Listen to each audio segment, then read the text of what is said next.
ज़रा सोचिए, घर में पूरा पेट्रोल पंप की चाबी पड़ी हो, लेकिन स्कूटर में डालने के लिए 5 लीटर पेट्रोल के पैसे ना हो।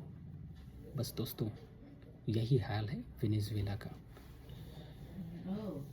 हाँ, वेनेजुएला है क्या? वेनेजुएला साउथ अमेरिका का एक देश है। यह कोई छोटा मोटा देश नहीं है। इस देश के पास दुनिया का सबसे बड़ा तेल भंडार है।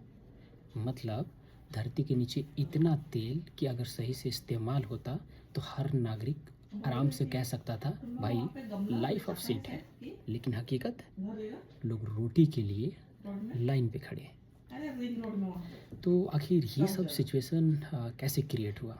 देखते हैं। गलती नंबर 1, तेल है तो सब है। वेनेजुएला की ये दिमाग में था। वेनेजुएला ने एक बहुत बड़ी गलती की। देश ने सोचा जब तेल है तो खेती क्यों करें, फैक्ट्री क्यों लगाएं, दूसरे काम क्यों सीखें।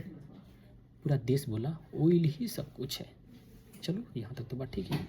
90% से ज़्यादा कमाई सिर्फ तेल से होने लगी। जब तेल महंगा था तो सरकार भी खुश, जनता भी खुश। लेकिन दुनिया का नियम है, जो चीज़ आज ऊपर है कल वो चीज़ नीचे जा सकती है। और जैसे ही तेल के दाम नीचे गिरे, वेनेजुएला की अर्थव्यवस्था सीधे फिसल गई। अब इसमें देखते हैं कि भाई आखिर सरकार ऐसा निर्णय लिया क्यों। ठीक है, इरादा नेक था लेकिन तरीका गलत था। बात है 1999 में आए हुगो चावेस, ये राष्ट्रपति, वहाँ के राष्ट्रपति थे। उन्होंने कहा मैं गरीबों के लिए काम करूँगा। कैसे? उन्होंने सोशलिज्म अपनाया। मतलब फ्री चीज़ें, सस्ती बिजली, सस्ता पेट्रोल, सरकार का हर चीज़ पर कंट्रोल। शुरू में तो लोग बोले वाह ये तो मसीहा है, लेकिन समस्या ये थी कि कमाने से ज़्यादा पढ़ना शुरू कर दिया। देश में प्रोडक्शन कम होता गया, सरकार खर्च बढ़ाती गई। ये था गलती नंबर 2, पैसा छापो जितना मन करे। ये वेनेजुएला के दिमाग में था। वेनेजुएला के सरकार के पास जब पैसा कम हुआ तो उन्होंने सोचा कोई बात नहीं, नोट छाप लेते हैं। और फिर नोट छपने लगे ऐसे जैसे शादी में पर्ची छपती है। नतीजा हाइपर इन्फ्लेशन। मतलब आज 10 रुपये में ब्रेड, कल 100 रुपये में, और परसों 1000 रुपये में। हालत ऐसी कि लोग पैसे गिनते नहीं थे, तौलते थे। नोट की कोई इज्जत नहीं बची। लोग बोले चलो भाई निकलते हैं। जब देश में नौकरी नहीं, पैसा बेकार, खाना महंगा, तो लोग क्या करेंगे? सीधा जवाब, देश छोड़ेंगे। अब तक करीब 70 लाख लोग वेनेजुएला छोड़ चुके हैं। डॉक्टर्स, इंजीनियर्स, टीचर्स सब बाहर। देश में तेल तो बचा लेकिन दिमाग भाग गया।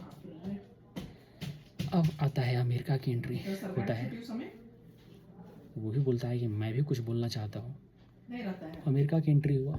अमेरिका बोला वेनेजुएला की सरकार ठीक नहीं है, चुनाव सही नहीं है, और लगा दी पाबंदियाँ यानी सैंक्शन। मतलब तेल बेचना मुश्किल हो गया, डॉलर आना बंद, बैंकिंग सिस्टम ठप। इरादा चाहे जो भी हो, लेकिन असर पड़ा आम जनता पर सबसे ज़्यादा। तेल और कम बिका, देश और डूब गया। ठीक है, हम भारत के लोग यानी we the people of India, मसला है कि हम परेशान आखिर क्यों हों।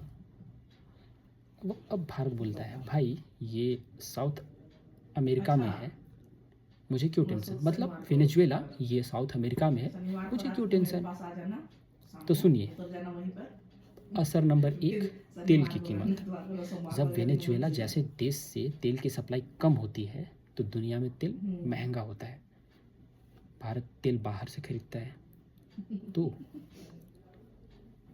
जब दाम बढ़े पेट्रोल पंप पर मीटर और तेज दौड़ता है। एक तो ये असर हो गया। असर नंबर 2, भारत के लिए सबक।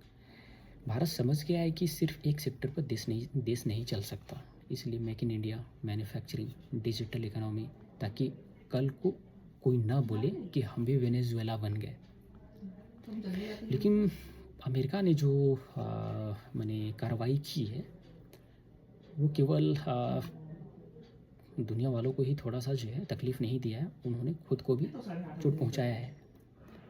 जैसे समझते हैं, अमेरिका ने पाबंदियां लगाई, लेकिन उससे एक साइड इफ़ेक्ट भी हुआ, तेल की सप्लाई घट गई, दुनिया में दाम हिल गए। मतलब अमेरिका ने मारा वेनेजुएला को, लेकिन झटका पूरी दुनिया को लगा। अब इसको जानते हैं कि ठीक है, भारत का असर देख लिए, अब देखते हैं कि इससे पूरी दुनिया पर क्या असर हुआ। वेनेजुएला अकेला नहीं गिरा है इन सब चीज़ों में, उसके साथ तेल के दाम हिले हैं, महंगाई बढ़ी, शरणार्थी बढ़े, ग्लोबल इकोनॉमी डगमगाई। एक देश गिरा तो बाकी बोले अरे ये तो हमारे ऊपर भी आ रहा है। अब आता है पूरी कहानी का सार। तो पूरी कहानी का सार यही है कि सिर्फ संसाधन होना काफ़ी नहीं, उन्हें चलाने के लिए दिमाग और संतुलन दोनों चाहिए। जैसे वेनेजुएला के पास तेल था लेकिन प्लान नहीं, और आज दुनिया बोल रही है भाई सबक तो मिल गई। धन्यवाद।